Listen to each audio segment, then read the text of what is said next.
The morning sun poured through the towering glass windows of Hargrove Aerospace, scattering molten gold across the marble floor. From his corner office on the 42nd floor, Julian Hargrove stood motionless, framed by the vast Seattle skyline that pulsed with life beneath him. Cars crawled like silver ants, ferries cut across the glittering waters, and skyscrapers caught the light in flashes of steel and promise. But Julian saw none of it. His thoughts were elsewhere, buried beneath the surface of his carefully constructed empire, where control was law and emotion a weakness.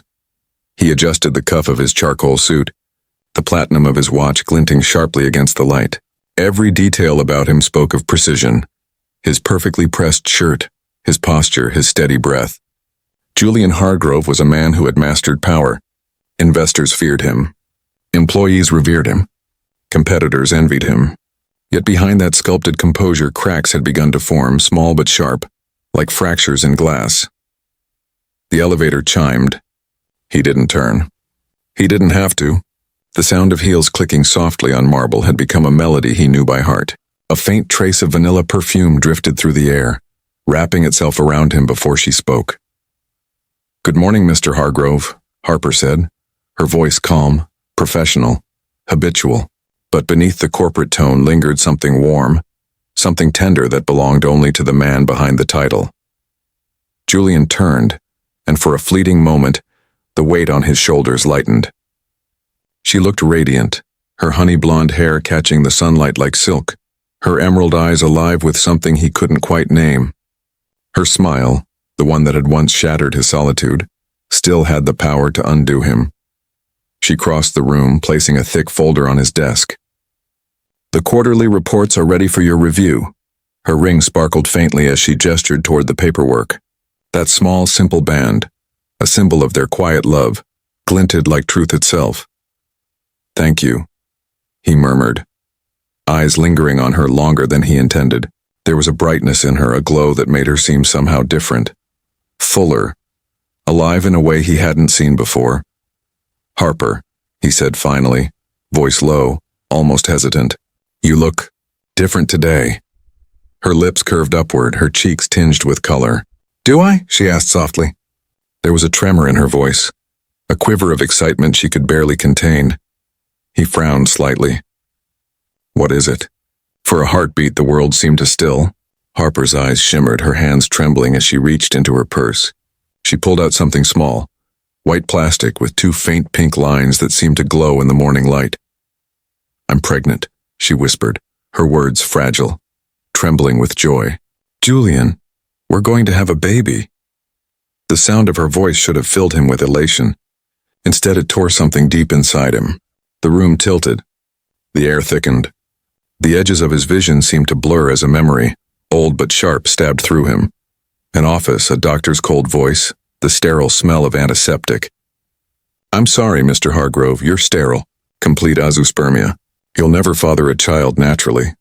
He remembered the numbness that had followed, the quiet resignation, the decision to bury the truth under work and success, and now Harper, his wife, smiling at him through tears of joy, holding the very thing that should have been impossible. He couldn't breathe. Julian turned toward the window, his reflection a dark silhouette against the gold of morning. His jaw tightened, his knuckles whitening behind his back. The woman he loved stood behind him, waiting for a reaction, a word, a touch, a sign of happiness, but he said nothing. The silence stretched until it hurt. "Julian," Harper whispered, "aren't you happy?" He didn't move. Couldn't.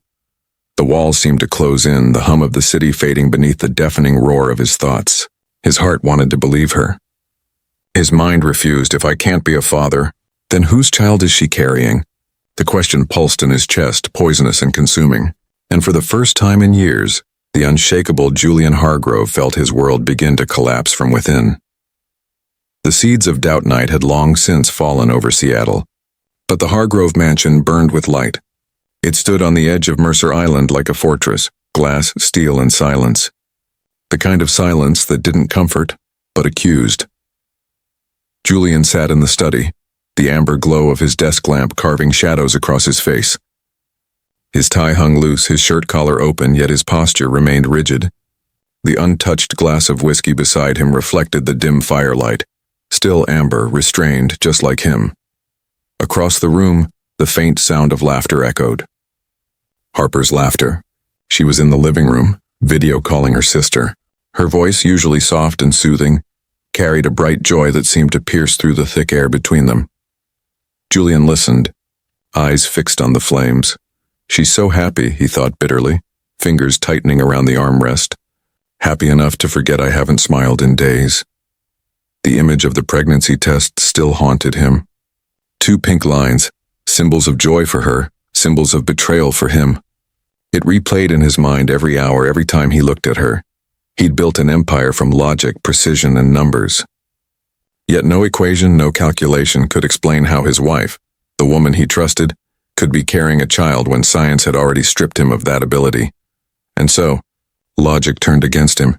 That night, when Harper came to bed, she slid close to him, resting her head against his shoulder. He didn't move. His heart thudded in a painful rhythm, his thoughts screaming louder than her whispered goodnight. "Do you love me, Julian?" she murmured, half asleep. He hesitated, a pause long enough to wound. "Of course," he whispered back, but the words tasted like ash. He waited until her breathing deepened. Then he slipped from the bed, silent as a ghost. Downstairs, the night pressed cold against the glass walls of his office. He opened his laptop and searched for something he never thought he'd type. Private Investigator, Seattle. Discreet Domestic Services. Within an hour, he had a name. Logan Pierce. Former detective, discreet, ruthless, reliable. Julian sent a single-line email. "I need surveillance. My wife. Discretion is not optional." Then he sat back, staring at the words. His pulse hammered, his breath shallow. There was no turning back now. The next morning, Harper greeted him in the kitchen with a kiss on the cheek, her eyes bright, her hair messy from sleep. "I'm making breakfast," she said cheerfully. "You should eat something before your meeting." He smiled faintly, forced. "I'll eat at the office." Her face fell for a second, a flicker of hurt she quickly masked. "All right," she whispered, turning back to the stove. He watched her from the doorway, watched how she gently hummed while flipping pancakes, how she smiled faintly to herself. The sight should have filled him with love. Instead, it filled him with doubt. The human mind is cruel that way. Once poisoned, even innocence looks suspicious. At the office, Harper remained composed, professional as ever. She spoke in her calm, efficient tone, discussed data projections, and handed him a coffee like she had every day since the day they met. But now every gesture and every touch felt calculated. When her phone buzzed and she stepped away to answer it, Julian's eyes flicked to her screen. The caller ID flashed a name, Ethan M.A. coworker, one of her analysts. He remembered him, young, charming, the kind of man who smiled too easily. He'd never thought twice about him before. Now the name burned into his mind like a brand.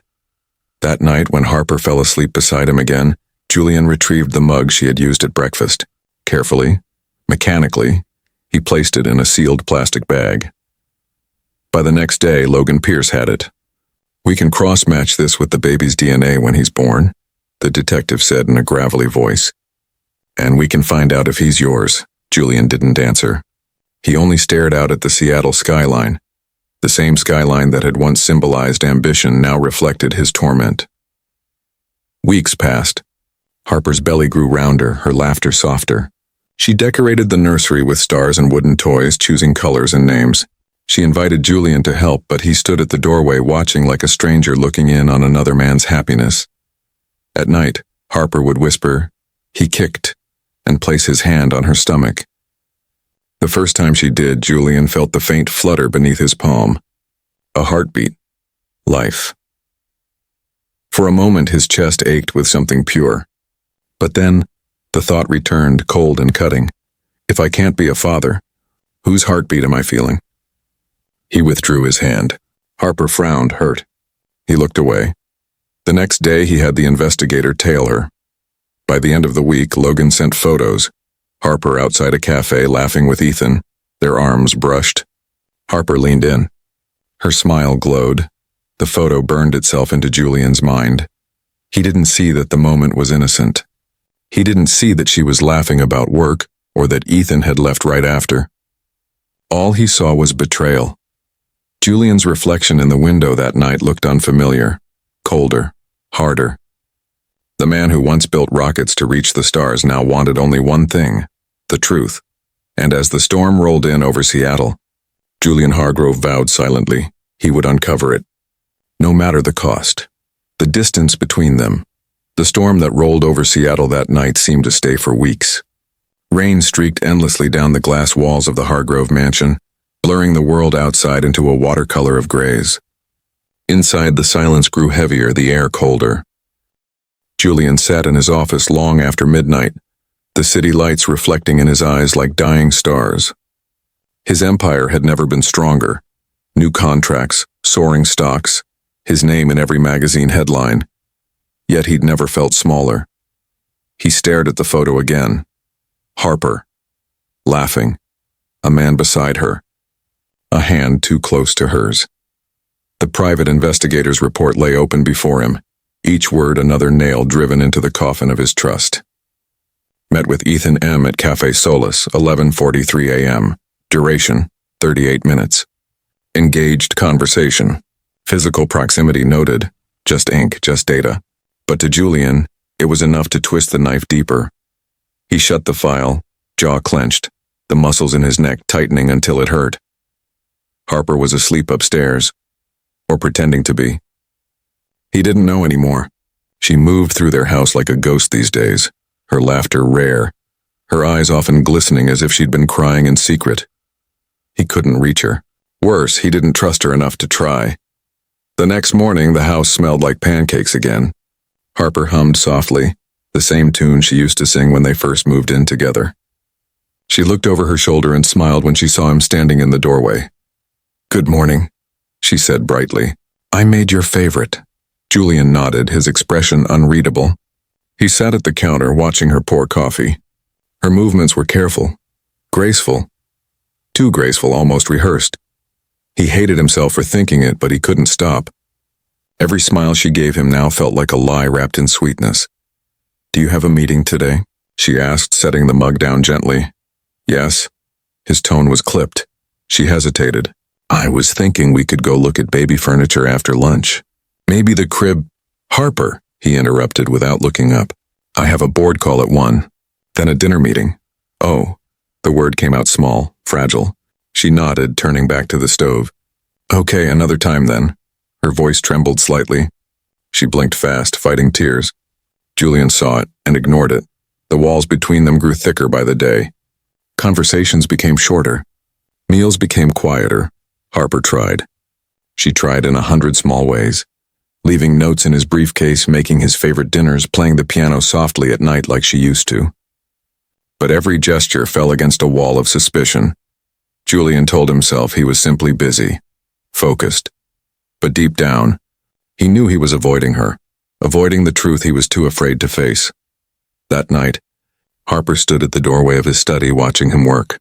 The glow from his computer screen bathed his face in cold light. "Julian," she said softly. He didn't look up. "Yes, can we talk?" "About what?" "About us."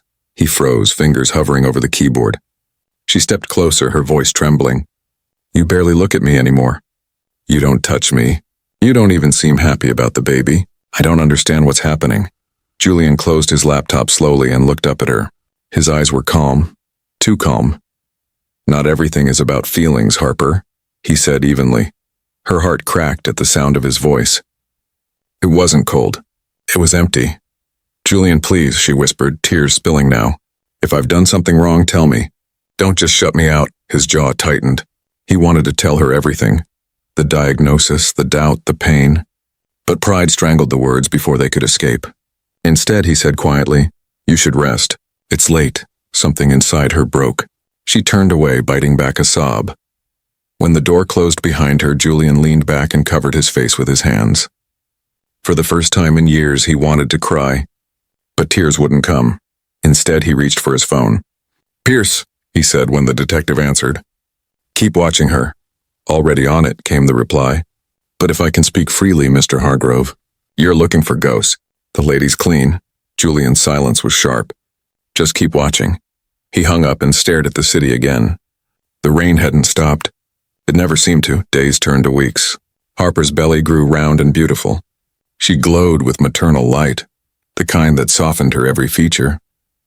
Sometimes Julian caught himself staring when she wasn't looking. He would see her hand resting protectively over her stomach, her lips curved in a quiet smile as she read to the unborn baby. And for a fleeting moment he'd feel it again. Love. The kind that made his chest ache. The kind that reminded him of the night he met her, when she'd laughed at him in a meeting unafraid of his reputation, calling his numbers-only mind boring, but then he'd remember the doctor's words. You can't father children, and just like that, love turned to poison. One evening Harper waited for him with a candlelit dinner. She wore a simple dress, her hair falling in loose curls. She smiled nervously as he walked in. "I thought we could have a quiet night," she said. "Just us." Julian looked at the table, the wine, the candles, everything she'd prepared. For a moment, guilt clawed at his chest. Then he saw a small gift box beside her plate. "What's that?" he asked. Her smile grew. "Open it." Inside was a tiny silver keychain, a rocket engraved with the words "World's Best Dad." Something inside Julian shattered. His throat tightened, his breath shallow. He forced a smile, brittle, painful. "Thank you," he said flatly. Harper's eyes filled. She reached for his hand, but he pulled it back, standing abruptly. "I have work," he said. The candle flame flickered as the door closed behind him. That night, Harper wept alone at the table, whispering to her unborn child, "Your daddy's just busy. He still loves us. He has to, but upstairs." Julian stood by the window, staring at the rain, his reflection fractured in the glass, a man drowning in silence. The baby he should have celebrated had become the symbol of his greatest fear. And the woman he once trusted with his soul now felt like a stranger in his home. He had everything: money, power, legacy. But the one thing he couldn't buy back was faith, and as the storm raged outside, Julian Hargrove made a vow that would change everything. "If she's lying to me, I'll find out, even if it destroys us both." The birth of the storm arrived without warning. Wind clawed at the windows. Rain hammered against the glass walls of the Hargrove mansion like 1,000 tiny fists. Lightning split the night sky over Lake Washington, bathing the house in flashes of white. Inside, Harper sat on the edge of the bed, her hands gripping the sheets. Pain tore through her body like fire. She'd been feeling contractions for hours but hadn't said a word. Julian had been working late again. When her phone slipped from her hand and crashed to the floor, she finally cried out. The sound echoed through the vast empty house. Upstairs, a light flicked on. Footsteps. The study door slammed open. Julian's voice, calm, precise, the voice that closed billion-dollar deals, cracked for the first time. "Harper?" She gasped for breath, sweat beading on her forehead. "It's time, Julian. The baby's coming." For a moment, he didn't move. His world narrowed to her face, pale, trembling, beautiful, terrified. Then instinct took over. He rushed to her side, slipping an arm around her waist, steadying her as another contraction hit. "I'll call the driver," he said quickly. "Forget the driver," she cried. "Just get me there." Minutes later, they were in the car, racing through the flooded streets. Windshield wipers beat like frantic metronomes. Harper's hand gripped his so tightly he thought she'd crush his bones. Every few seconds she gasped, a sound that sliced through him deeper than any accusation ever could. He looked at her and saw everything he'd been running from. Love, trust, the life he was too afraid to believe was his. When they reached the hospital, chaos swallowed them. Doctors, nurses, lights too bright, voices too loud. Harper was wheeled away and Julian stood frozen in the corridor, rain still dripping from his coat. The smell of antiseptic filled his lungs. 8 years ago, another hospital had delivered a different kind of news. "You can't have children." The words had carved themselves into him like stone. He had lived by them ever since. Now, the sterile hallway around him felt like déjà vu. The same cold tiles, the same hum of fluorescent lights. Only this time there was something else. A heartbeat pounding inside him that didn't feel like his own. Hours passed. The clock on the wall ticked loud enough to drive him mad. He sat in the waiting room, elbows on his knees, hands clasped so tightly his knuckles turned white. When the doctor finally emerged, Julian shot to his feet. "Mr. Hargrove, The man said with a tired smile, "Congratulations. You have a healthy baby boy." For a second, Julian didn't understand the words. A boy. My boy. The doctor's voice faded into static. The world around him tilted again, caught between disbelief and wonder. He walked down the hall like a man approaching judgment. When he stepped into the room, everything stopped. Harper lay against the pillows, her hair plastered to her temples, her eyes swollen from tears. In her arms was a small bundle wrapped in white. "Julian," she whispered, voice hoarse but full of light. "Come meet your son." He froze at the foot of the bed. The word son echoed through him like thunder. He took a hesitant step forward. The child's tiny face peeked from the blanket, rosy cheeks, a soft tuft of dark hair. And then the baby opened his eyes, steel gray, the same rare, stormy gray as Julian's. Time fractured. The noise of the storm outside vanished. The monitors, the voices, the hospital lights, all of it faded into silence. It was only him and the child. Julian's breath caught in his throat. His hand trembled as he reached out. The baby's fingers curled instinctively around his. Something inside him broke open, a crack in the armor he'd built around his soul. But doubt still lingered, whispering poison in the corners of his mind. Genetics don't lie, but mistakes happen. Coincidences happen. He forced a smile. "He's beautiful." Harper's eyes filled with tears of joy. "He's ours, Julian, ours." He wanted to believe it. God, he wanted to. But the voice inside him, the voice that had kept him alive in boardrooms and battlefields, refused to be silenced. "Trust no one. Verify everything." He kissed Harper's forehead and murmured, "You should rest." She smiled sleepily. "Stay with us." "I will," he said, lying through his teeth. When she finally drifted into exhausted sleep, Julian stood at the window, staring out into the storm. The city lights below shimmered through the rain, distorted and unreal.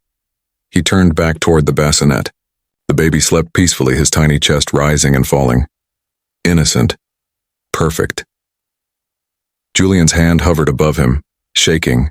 He had spent years convincing himself he didn't need this, didn't need anyone. Yet here was a life that had changed everything in a single breath.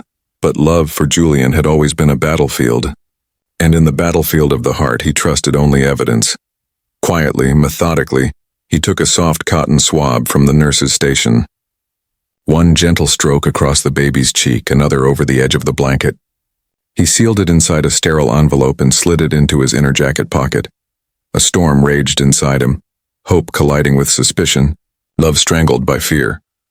Hours later, as the rain eased into a soft drizzle, Julian left the hospital to the sound of Harper's steady breathing and his son's tiny sighs.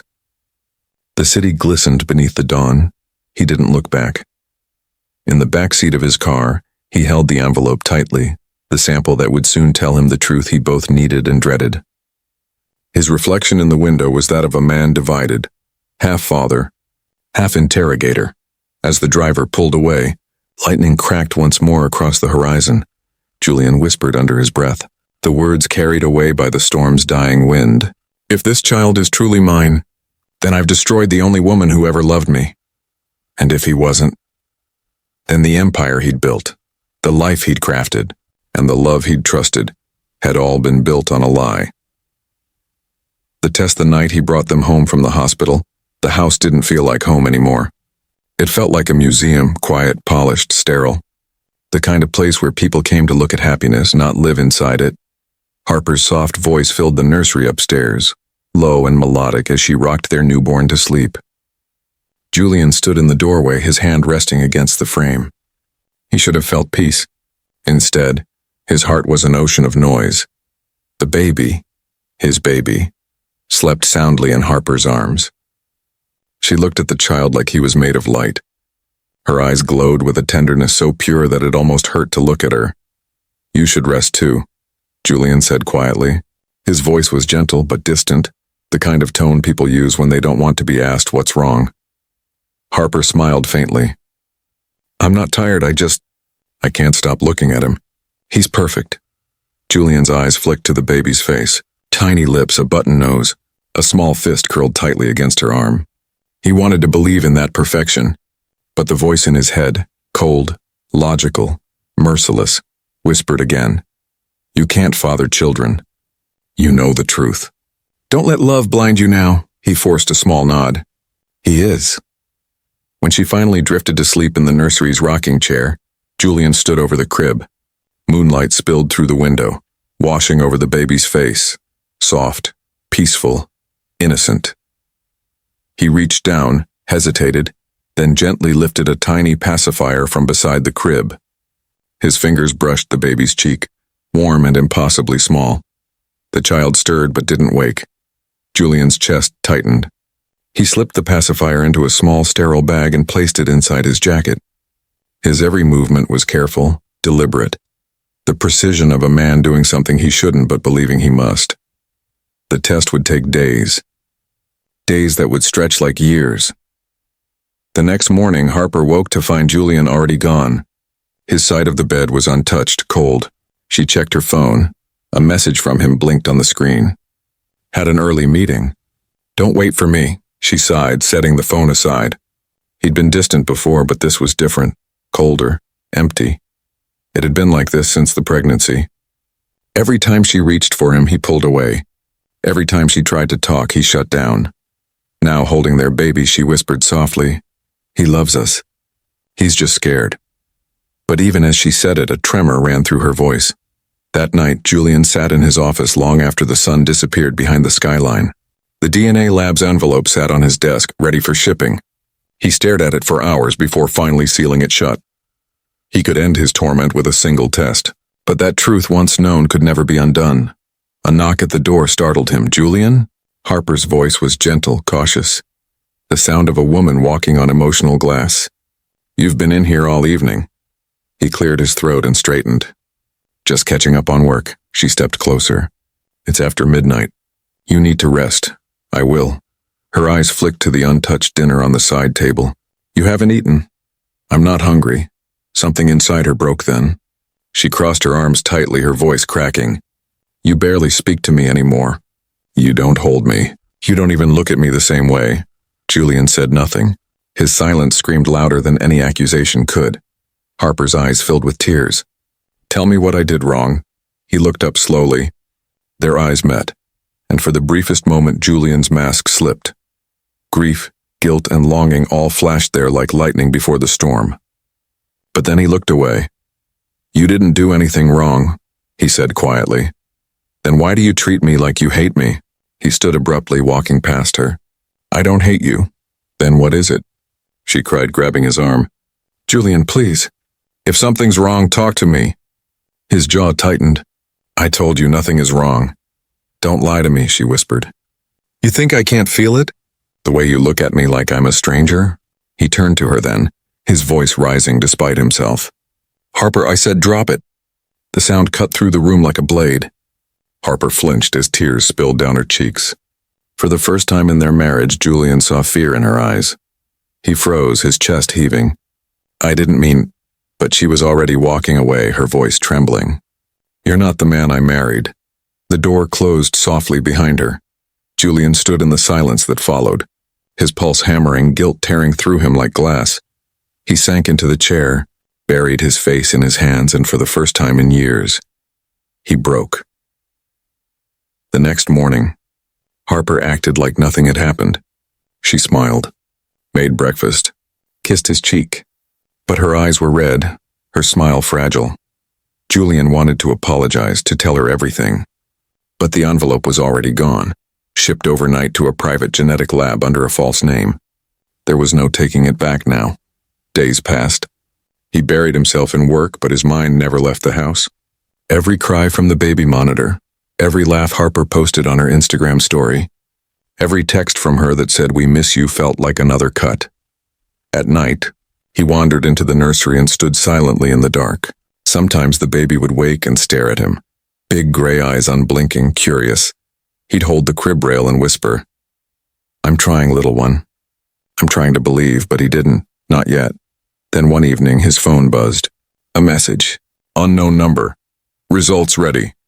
His hands trembled as he clicked the link. He entered the access code. Waited. A PDF loaded slowly, each second stretching like eternity. And then he saw it. Probability of paternity 99.99%. Julian's heart stopped. His breath caught in his throat. It was his. The baby was his. His body crumpled forward, a sob tearing out of him. The sound raw, unrestrained, human. He pressed a hand over his mouth as tears burned his eyes. Everything he had believed, everything he had feared, shattered. Harper hadn't betrayed him. She had carried his miracle. The universe had given him the one thing he'd been told he could never have. And he'd poisoned it with suspicion. He looked around the dark office, the empire he'd built, and realized none of it mattered anymore. He had trusted science when he should have trusted love, and now he wasn't sure if he could ever fix what he'd broken. The truth. The report lay open on Julian's desk like a confession letter from fate itself. Those 4 words, probability of paternity 99.99%, burned brighter than any stock ticker or billion-dollar contract he had ever signed. He couldn't stop staring. His eyes traced the numbers again and again as if repetition would make them less real.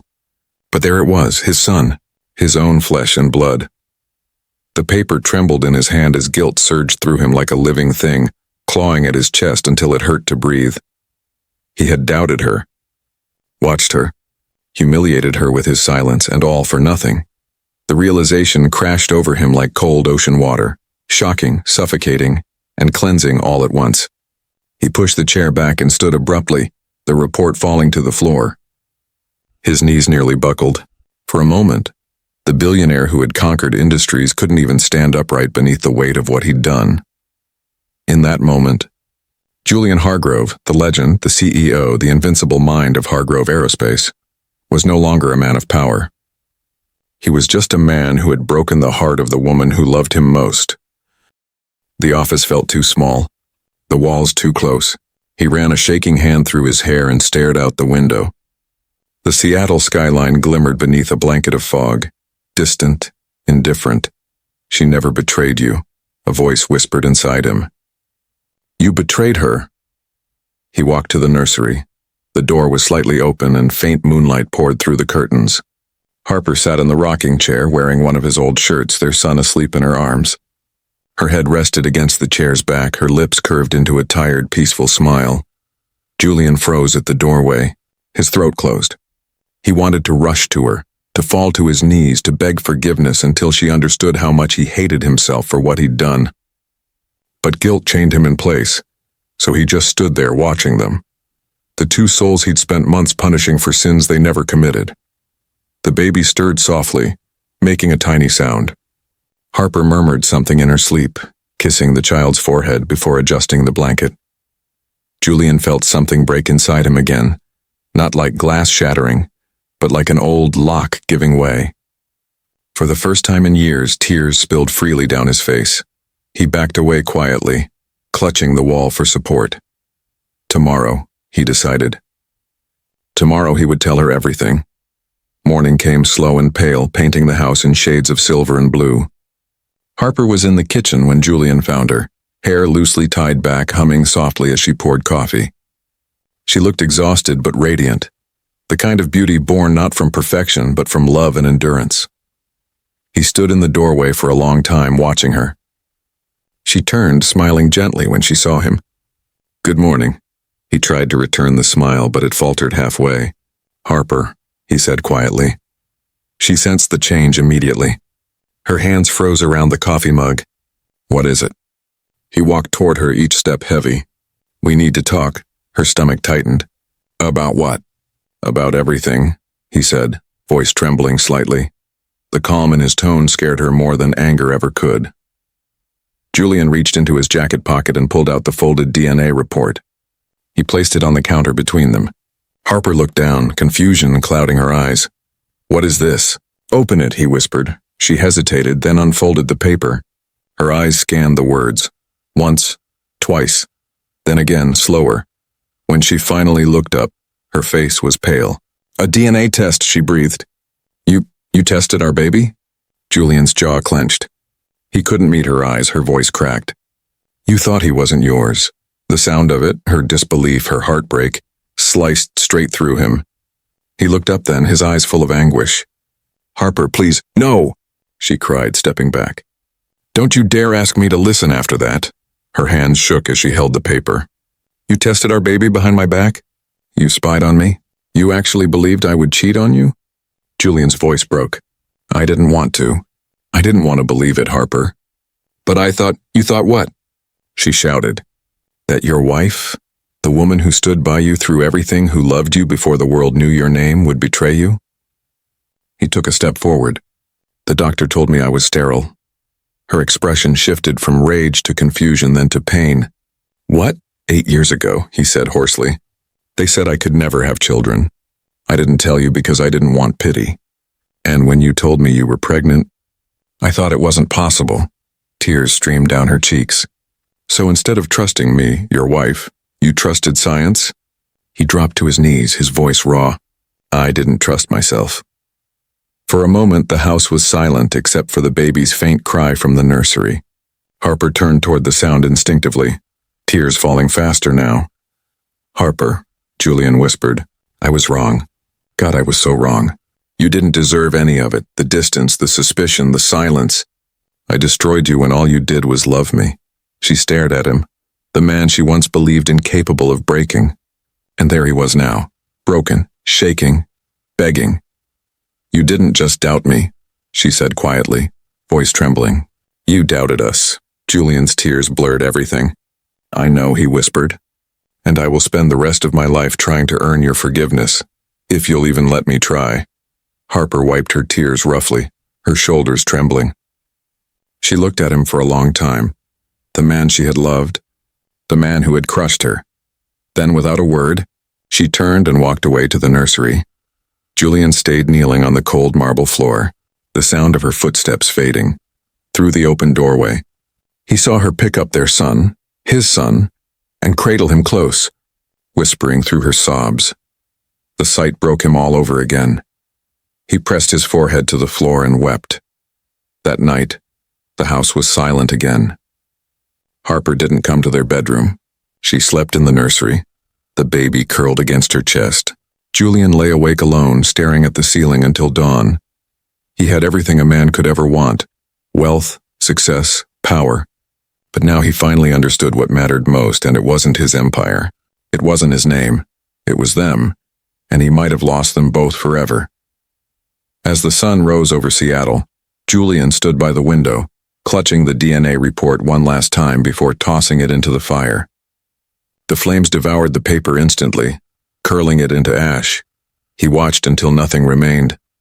I don't need proof anymore, he whispered into the empty room. I just need you. But in the quiet that followed, the only answer was silence, the kind that echoes louder than screams. Redemption and revelation. The mansion had never felt so silent. The laughter that once drifted down its marble halls was gone.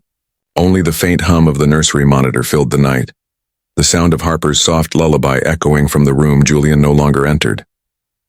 He stood at his office window again, the same place where everything had started, the same glass wall overlooking the sleeping city.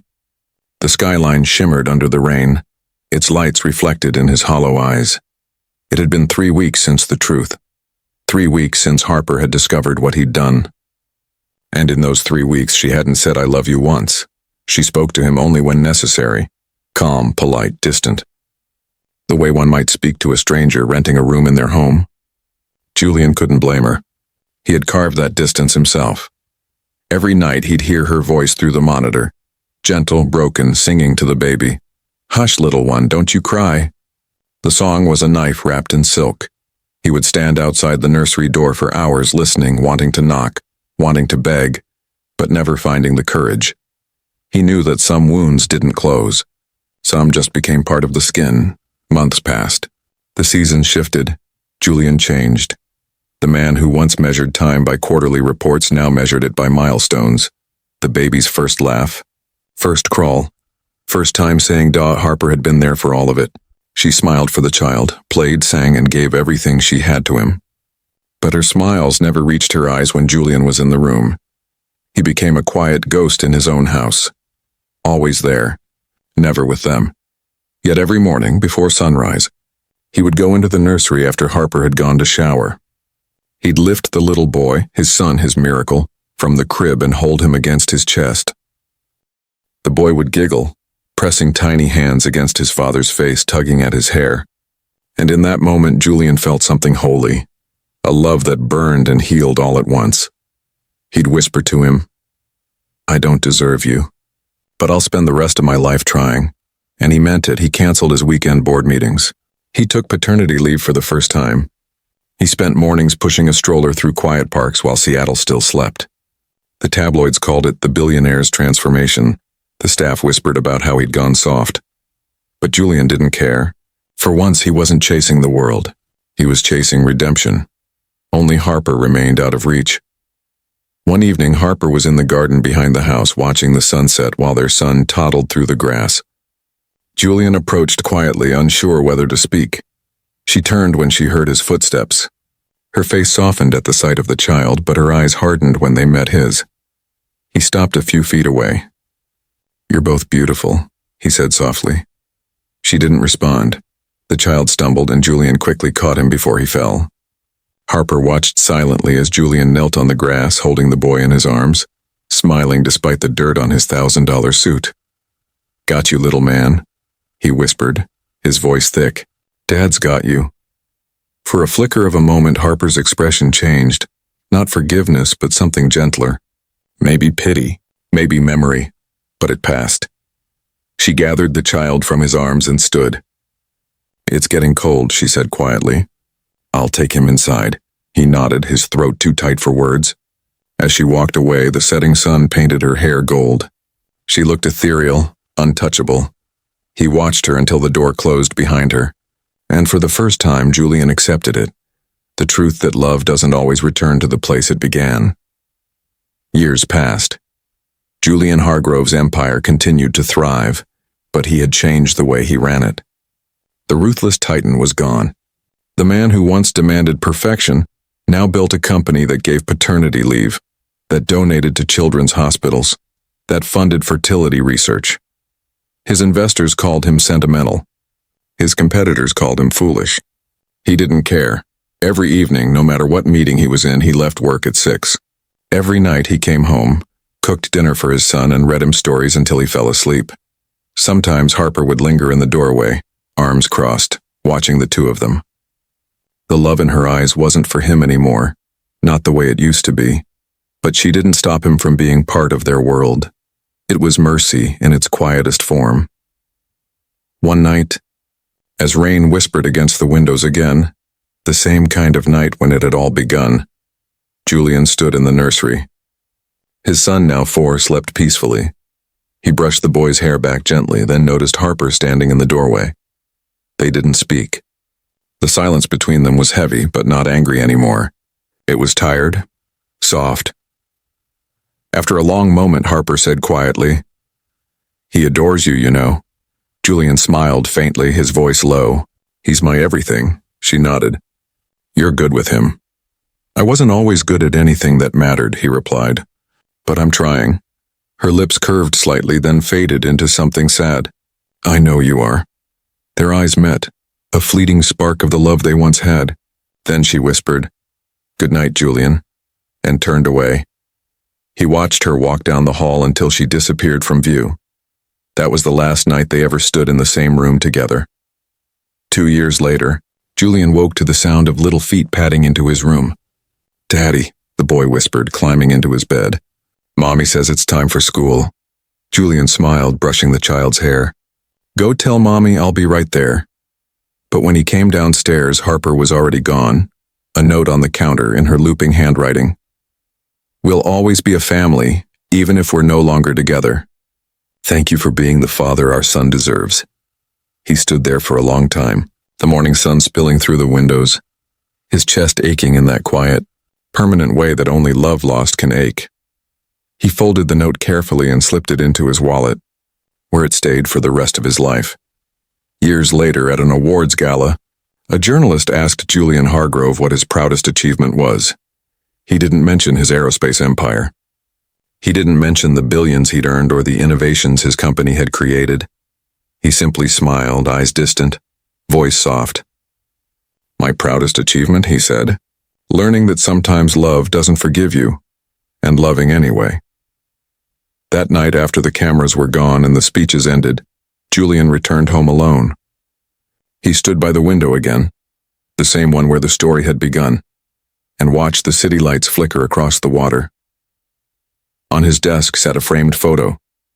Harper holding their son at the park, sunlight spilling across their faces. Julian traced his fingers over the glass and whispered, "You were right, Harper. Trust was everything." The house was silent except for the faint ticking of the clock. Outside, the rain began again, soft, relentless, forgiving. Julian Hargrove closed his eyes, and for the first time in years he smiled. Not because he'd found peace, but because he'd finally learned to live with the pain, and to love through it anyway.